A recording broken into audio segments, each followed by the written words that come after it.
অবৈধ নি- অবৈধ নির্মাণ ঘিরে তৃণমূল বনাম বিজেপি এবং অবৈধ নির্মাণ তৃণমূল ওয়ার্ড সম্পাদকের ভাঙতে গিয়ে বাধা পেয়ে ফেরেন পুরকর্মীরা। তৃণমূলের বিরুদ্ধে সরব শিলিগুড়ির বিধায়ক।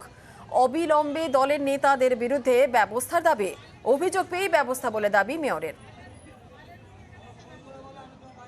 তৃণমূল কংগ্রেসের কাউন্সিলররা যারা এই ধরনের অবৈধ কাজের সঙ্গে যুক্ত, অবশ্যই এই ব্যাপারে মেয়র সাহেবের উচিত তদন্ত করে ব্যবস্থা নেওয়া। তৃণমূল কংগ্রেস পরিচালিত এই পৌর বোর্ড যে দুর্নীতির আখড়া হয়ে উঠেছে 47 নম্বর ওয়ার্ডের এই ঘটনা সেটাই প্রমাণ করে।